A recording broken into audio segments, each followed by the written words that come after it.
Straight ahead on 12 News, dressed in orange and ready to clean. We'll give you the scoop on a Brooklyn Park neighborhood cleanup effort. Then, a new chapter in Crystal. We'll take you inside the newly renovated Rockford Road Library. But first, addiction on the rise. We have a lot of medications simply in our homes. A look at problems traced to our medicine cabinet. 12 News starts right now. When we think of substance abuse, it's easy to focus on illegal drugs such as cocaine or marijuana. But prescribed drugs are doing plenty of damage these days too, and reporter Eric Nelson is here to shed some light on that. Eric? That's right, Mike. Sometimes the legal drugs can be lethal too. As we found out today in Maple Grove, prescription drug abuse is taking a toll from coast to coast.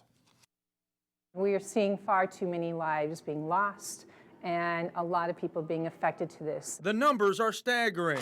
In 2010, 38,000 people nationwide died from medicine abuse. Medicine can have a different effect on everybody. That's more than either car accidents or gunshot wounds. People often wonder, why is this become a problem? And it's because of the easy access. Experts say easy access to medicine has fostered this crisis. We have a lot of medications simply in our homes, and kids are opportunistic. They look for easy things to experiment with. Twin Cities-based Partnership for Change is spotlighting the epidemic with a video. Once he started high school, things got a little tougher. Andrew was looking for acceptance. Medicine abuse is a problem Maple Grove's Becky Scheig knows all about. He didn't intend to end his life, but that's what happened. Her 19-year-old son Andrew died last March from heroin. He could have done good things, but had battled medicine abuse for years. We felt like we were on top of things, and our son still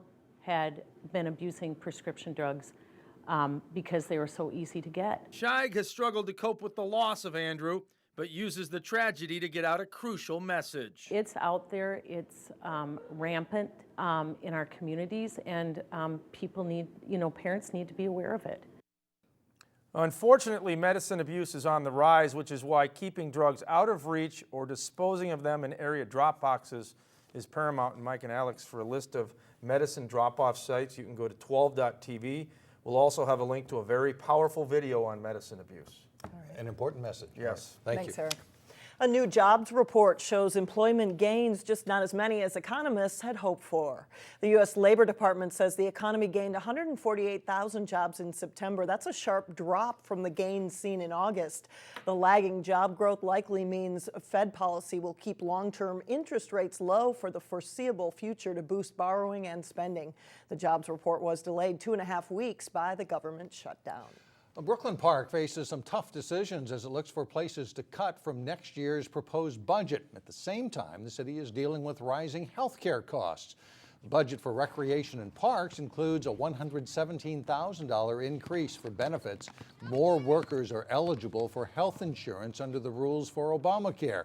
Parks Director John Oyanagi says if the city reduces hours so fewer workers are eligible for health care, it may increase employee turnover.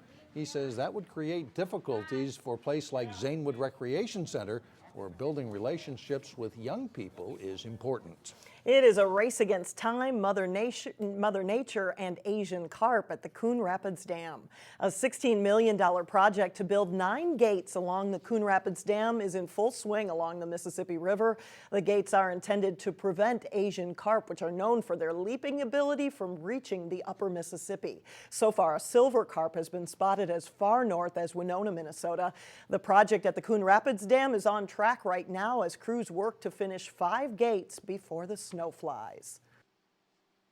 Right now we're pushing to get done. We know the winters in Minnesota can get pretty cold, so right now we're on track to be done with setting the gates and completing all the concrete work by December 1st. Next spring, the project will move into phase 2 with the construction of 4 remaining gates at the dam. A fresh coat of paint, some new furniture, and lighting are among the updates giving one local library a new look. The Rockford Road Library in Crystal is open once again after a 6-week renovation. Regulars to Rockford Road will notice an updated, more user-friendly library with the service desk now in one central location. The project also involves significant changes to the children's area, making it an interactive, hands-on environment to encourage creative play. Renovations were designed to make the library more of a focal point in the community. We encourage our families to stay a little longer and get to know other families in the neighborhood. The library is now more of a destination instead of just an errand. The Rockford Road Library was built in 1972 and was last remodeled in 1997. Well, coming up, a different type of barrier to health care. You see how cultural differences are impacting breast cancer awareness. And later in sports, Osseo's football team sets high goals in the playoffs after a championship regular season. But first, November-like weather continues, but perhaps we can celebrate on Saturday. We may see 50 degrees then. Well, you see the pink ribbons and you hear about the run and walk events. But some women still have a lot to learn about breast health. In today's Health Check, Renee Bonneau shows you how North Memorial is helping a group of Laotian women get life-saving education. Okay, hold real still. Villamone Tron had been dreading this moment for a long time. I was pretty nervous coming in because I didn't know what to expect. Turn your feet and hips towards the machine. The 40-year-old mother of two eventually had to get used to getting a mammogram, but it's a habit she said her culture hadn't really embraced. I know back in Laos, I don't think it's something that they get done annually, but it's something that they need, to bring up and have the Lao community recognize how important it is to have it done. The Lao Assistance Center of Minnesota agreed, saying breast cancer was a subject it could no longer ignore. We start to see, to hear, to feel that our women have these problems. Using a grant from Susan G. Komen, Minnesota, the Lao Assistance Center teamed up with North Memorial's Hope Chest Breast Center to provide breast health education to the Lao community. We worked with them to register their patients, helping them to hook up with providers. And then also when they came here, we got them registered into the North Memorial system to be able to have the screenings here. Relax your shoulders. Villamone Tron was one of 9 women who came to North Memorial for a mammogram. She said this important first step put her at ease, so she's ready to do it again next year. I'm glad that I got it done because I know it has to be done. For Health Check, Renee Bonneau, 12 News. The American Cancer Society recommends a yearly mammogram for women starting at age 40. Coming up, a Brooklyn Park man's fight against a glut of garbage. You'll see how he's taking to the streets to make the city a cleaner place. But first in sports, highlights from Providence Academy's opening match at the state girls tennis tournament. John Jacobson has that and more when we come right back.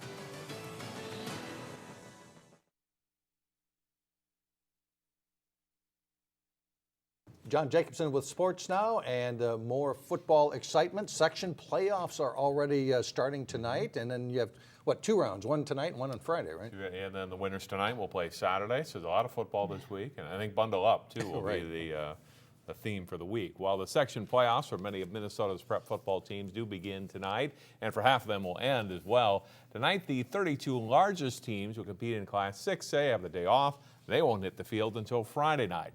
Well, that includes the Osseo Orioles, who went through a brisk workout Monday. The Orioles won the West Division of the Northwest Suburban Conference last week with a 28-14 win over Totino Grace. It was the Orioles' 7th straight win, and a big one. It's just huge for our boys to be able to play at home first round of sections. The conference championship was awesome. We're really excited about that. Obviously, we have other goals we'd like to accomplish, but beating Totino was huge. They've only lost twice in 2 years, and both of those to Eden Prairie. So to beat them at their place, that's a big deal. I feel like every game we've played, we've just gotten better, and our run game's improved, our pass game's improved. I just feel like taking all that into sections that we can make a big run here. Friday night, the Orioles face a Champlin Park team that is just 3-5 this season. A win over the Rebels would ensure another home game on November 1st for Osseo. But the Orioles know they can't get to the second round by overlooking the Rebels. Champlin's always going to play us tough. They're a sister school. They're right by us. A lot of the kids know each other, and we've always had big games against them and great games. Even when they were, top 5 team in state and we weren't, we'd always play them tough, and they're going to play us tough. This is not going to be an easy game. The Orioles and Rebels kick off Friday night at 7 o'clock on John Hanson Stadium at Carlton Field. The state soccer tournament gets started this week at 4 sites with quarterfinal games. The Prairie Seeds boys are back at state, this time in Class AA. The Lycans got a little indoor workout playing takraw, or volleyball with the feet and head, on Monday. It'll be a cold week for games, including Thursday night when Prairie Seeds meets North St. Paul. The guys don't think it'll be a huge factor. I personally don't think so. I mean, it's not a surprise. A lot of people here from Africa, so it's like, oh, it's cold, you know, but it's, no, not really a big deal. We live in Minnesota. We're used to the cold. So. Personally, it would be a problem for me because, you know, I'm not really used to the cold. You know, I don't like the cold, but I don't think it would be a great factor for us. I think it would not affect us that much. Prairie Seeds is unbeaten this season, including a 2-0 win over Maple Grove in the Section 5 AA Championship. They are the number 5 seed for the AA tourney, while North St. Paul is number 4 and features a high-scoring brother combination. The Oliver twins, I mean, I've seen them play. I mean, because I'm a defender, they're forwards. I have to defend them. I hope they're able to give me a pretty decent challenge, and I hope I can do the same for them. We're excited to play against them. I'm excited to play against them. I'll probably be marking up on one of them through the game, and I'm excited to see what I can do against Mr. Soccer. Prairie Seeds and North St. Paul play at 7:30 Thursday at Chisago Lakes High School. It's state tournament week in girls tennis. 2 local teams are in a Class A team tournament, Providence Academy and Brack.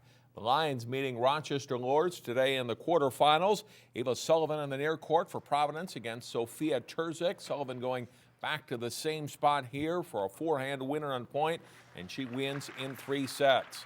At first doubles, it's Lauren Affman of Providence Academy serving. Her partner is Claire Carney. Jessica Alexander and Sydney Allison for Lords. Alexander delivering the point here, but Affman and Carney win the match for Providence 7-6, 6-1.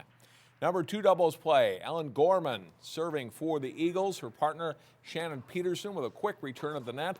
And they beat Grace Cummins and Celia Kennedy 6-1, 7-5. Second singles, Hannah Seitz of Providence in the near court against Rachel Camrath. Seitz wins the point, but Camrath rallies to win the match in 3 sets. Lords edges Providence 4-3. Breck won its quarterfinal match 6-1 over Osakis this morning. The state team semifinals and final are on Wednesday. Volleyball playoffs also get going this week. Park Center is in Class 2A, and the Pirates hope to make some noise in their section. The Pirates are 15-12 coming into the postseason, but they've mostly played Class 3A teams in the Northwest Suburban Conference. That tough schedule helped earn them a top seed in the North subsection of Section 5AA, and also has the Pirates playoff ready. Yeah, because teams like that, Osseo and Blaine, they're really good competition, so that helps us as a team kind of get ready for the sections when we play those not-so-good teams. Losses are hard and it brings you down, but I think after, over the years, after loss, we learn a lot from it and we go into sections stronger because of it. When you lose to some of the real good teams up there, it can be a little frustrating for the girls.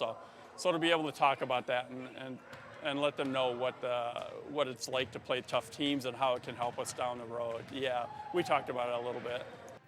Park Center opens the postseason at home against Minneapolis Patrick Henry on Thursday. Wednesday at 4, we'll have highlights from a couple of local section football games from the teams that are starting Tuesday night. All right, thanks a lot, John. In Local Vote 2013, voters in the Wayzata School District will elect 3 new school board members in 2 weeks. Today we wrap up our look at 9 candidates running for those positions as we hear from Ted Victor and Bill Pritchard. Hello, my name is Bill Pritchard. I'm a candidate for the Wayzata Board of Education.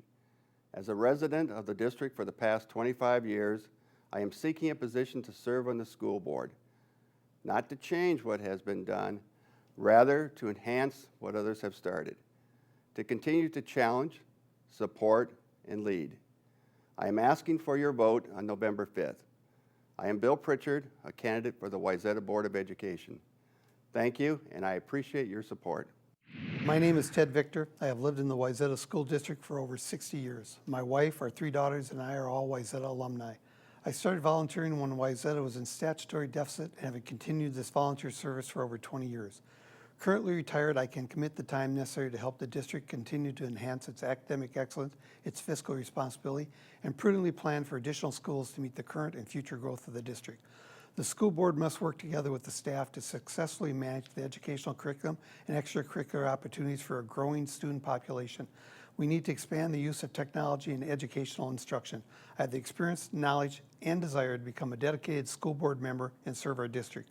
Please vote for me on November 5th. Wednesday on 12 News, we will start hearing from candidates running for school board in the Brooklyn Center School District. Well, still ahead, a Brooklyn Park man who's trying to put nature in the winners column. What he's doing to clean up his city and how he's getting others to rally around him. We'll be right back. Well, finally, a group of volunteers is working to beautify Brooklyn Park one pop bottle and gum wrapper at a time. Neil Persley has a little more.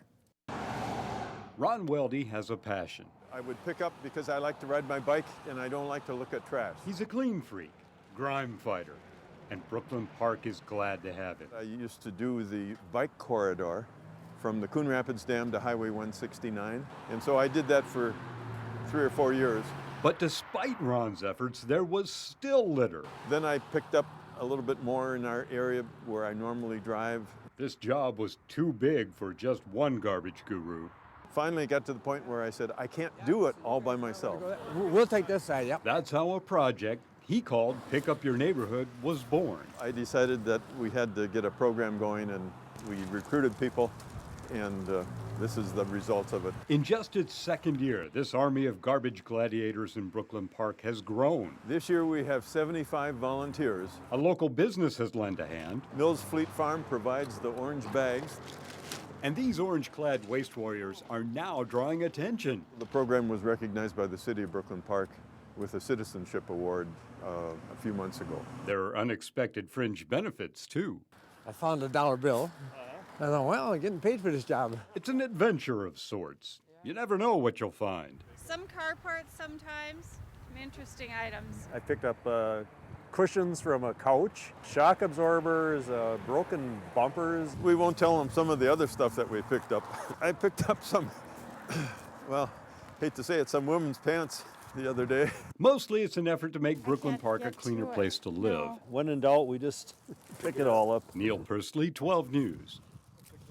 And Ron says he's picked up more than 1,000 gallons of litter this year alone. The project will have one more pickup day before they break for the winter, and it's good timing. They're going to do that the day after Halloween. So probably find some things, I would imagine. A few things, I would think. Good for those guys. Isn't that great? Good recruiter, and they responded, it looks like. Excellent. Good job, guys.